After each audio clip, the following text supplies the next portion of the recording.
Au vu de la 6e extinction et des enjeux actuels, il est bon de savoir qu'une extinction ne représente pas un point définitif à l'histoire de la vie. En réalité, elle annonce un renouveau qui peut être une bonne chose, voire même une opportunité.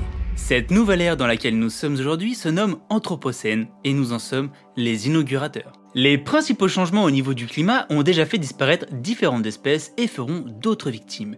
Il se pourrait même que, si nous ne prenons pas le problème par les cornes, nous soyons sur cette liste également. Pour bien comprendre, faisons un retour sur les 5 dernières extinctions. La première, l'Ordovicien, eut lieu il y a 445 millions d'années et serait due à une glaciation. Quoi qu'il en soit, elle frappa la vie marine de plein fouet, qui à l'époque, rappelons-le, était le berceau de la vie. La deuxième, le Dévonien, eut lieu il y a 385 millions d'années et provoqua l'extinction d'environ 75% des espèces. Elle serait due à de nombreux changements du niveau de la mer, favorisant les algues toxiques qui auraient augmenté le taux de dioxygène dans les eaux et ailleurs. Ensuite, nous avons le Permien, qui causa la disparition de 95% des espèces marines et 70% des espèces terrestres. Alors plusieurs facteurs en cause, l'acidification des océans, la tectonique des plaques, et un super volcan qui aurait relâché de nombreux gaz néfastes, déréglant ainsi la composition des océans. La vie s'en remet, suit son cours, et là, paf! Il y a 200 millions d'années, une nouvelle extinction dont on a encore du mal à identifier les causes, mis à part la fracture du supercontinent qui composait la surface terrestre, fait disparaître 20% des espèces marines au profit d'une croissance des dinosaures due à la naissance de niches écologiques. Et oui, qui dit nouveau continent dit nouveaux écosystèmes. Et alors que les dinosaures régnaient paisiblement, il y a 65 millions d'années, un astéroïde aurait frappé la Terre, décimant la plupart des grands vertébrés. Et malgré ce cataclysme, quelques temps après, la vie vit apparaître l'espèce la plus intelligente qui ne fut jamais créée. Vous. On pourrait donc se dire qu'il y a dans ces cataclysmes quelque chose de bon, puisque la vie n'a fait que se perfectionner d'extinction en extinction. Mais revenons-en du coup à cette 6e extinction dont nous en sommes la cause. Il faut savoir que des effondrements de civilisations humaines se sont déjà produits, et pourtant, nous sommes toujours là. En étudiant les sociétés déjà tombées, comme les habitants de l'île de Pâques, les Mayas, les Incas, les Vikings du Groenland et autres, nous nous apercevons que le temps n'est qu'une variable et qu'en réalité, 8 processus peuvent causer la fin d'une civilisation.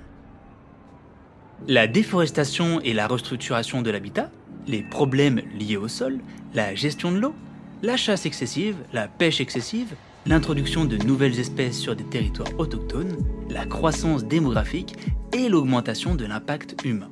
Toutes ces variables ont été dues à un accroissement de la population, forçant les habitants à adopter des modes de production intensifs avant d'abîmer son habitat naturel et de subir pénuries, famines, guerres et décroissement de la population. Cette liste de 8 processus s'est récemment vue rallongée, comprenant maintenant les changements climatiques, l'émission de produits chimiques et toxiques pour l'environnement, les pénuries d'énergie et l'utilisation maximale de la capacité de photosynthèse de la Terre. Alors certes, nous ne pouvons pas nous comparer aux anciennes puissances car le contexte n'est plus le même. Mais regardons tout de même ce qu'il s'est passé, car le passé est toujours riche d'enseignements. On peut prendre par exemple l'île de Pâques, en notant que ce territoire est parmi les plus isolés du monde.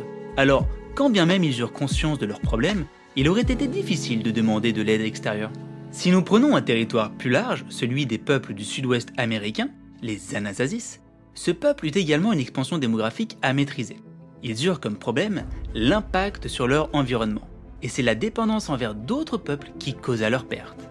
Car des dangers naissent au sein des civilisations lorsqu'elles ne sont pas autosuffisantes.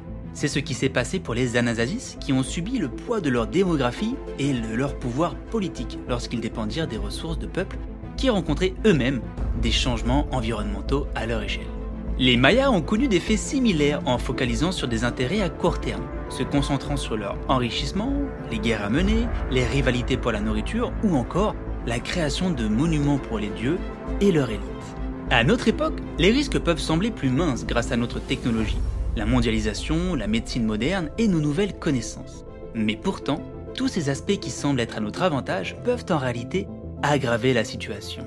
La technologie a un impact destructeur involontaire sur notre environnement et la mondialisation fait qu'un pays en difficulté provoque des répercussions dans un pays dépendant lui-même de ce dernier. La solution semble donc bien compliquée à mettre en place dans la situation actuelle. Pourtant, comme nous l'avons vu, une extinction n'est pas forcément mauvaise. Elle permet de redéfinir l'ordre des choses, et jusqu'à présent, elles ont permis de perfectionner la vie. Cette sixième extinction est donc peut-être le seul moyen de se demander quel rôle l'homme doit-il avoir sur Terre, et quel est le sens de son existence. Cette dose de savoir était issue du livre Effondrement de Jared Diamond.